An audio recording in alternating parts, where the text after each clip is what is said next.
So, this is the castle the king wants us to siege, yeah? Yeah, this castle right here. I don't know, it looks pretty indestructible. No, this is the one, but it does look indestructible. That wall is made out of cellulose. If only we had a way to break through. Behold, it is I, the only literate guy in all the land, and I know everything about biochemistry.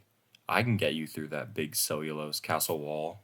Notepads out, you dimwits. This is going to be important. This is cellulose. It is a polymer of glucose molecules which are all strung together into a strong material. It is used by plants in their cell walls to give them strength. Each glucose monomer is held to its neighbors by a beta-1,4-glycosidic bond, which has an oxygen in the middle, holding them together. While it does appear impenetrable, there is a surefire way to break it down. Cellulase. Well, more specifically, I use endoglucanase, which I harvest from a fungus myself. Fungi and other microorganisms produce enzymes in the cellulase family like endoglucanases, exoglucanases, or cellobiohydrolases.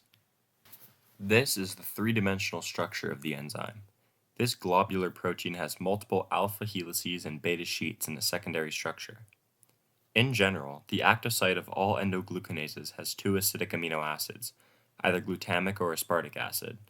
One residue will act as an acid or base and facilitate proton transfer, while the other residue will act as a nucleophile. Different endoglucanases from different species also have a variety of substrate binding residues, but this one in particular lacks any. Let us now zoom into the active site of this specific enzyme. The active site of this enzyme consists of two glutamic acid residues. One residue acts as the proton acceptor and donor for the mechanism and will start protonated as glutamic acid. The other will act as the nucleophile and will start as a glutamate ion. The first step, called glycosylation, happens when the substrate associates to the active site by way of the oxygen atom which forms the beta-1,4-glycosidic linkage between monomers. This oxygen forms a hydrogen bond with the acidic proton of the first glutamic acid residue. After association, the mechanism begins as the negatively charged oxygen of the nucleophilic glutamate acts as a nucleophile and attacks the electrophilic 1-carbon of the glucose monomer. Electrons from the oxygen form the glycosidic bond, then attack the hydrogen, maintaining the hydrogen bond, but switching which oxygen the hydrogen was covalently bonded to.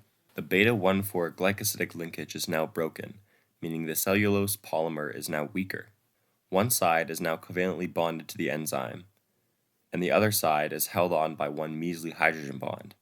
That side now dissociates from the enzyme and is free to be attacked by other cellulases like endoglucanase or an exoglucanase. And in comes water. To undergo the next step, deglycosylation, and release the other product, the now basic top glutamate attacks the hydrogen of the water molecule. Still in the same step, the oxygen atom of the water molecule acts as a nucleophile and attacks the electrophilic 1-carbon of the glucose monomer and breaks the covalent bond between it and the other active site, glutamate. The other product has now been dissociated from the enzyme and is also free to be attacked by other endo or exoglucanases. The enzyme active site has also been fully regenerated, with the acid-base residue reprotonated and the nucleophilic residue deprotonated to a carboxylate. So, did you get all that? Did you? Because I didn't. No, I didn't get any. I did. Did you? I can't read. I can't read either. So many big words. I got nothing. All of it. I got nothing.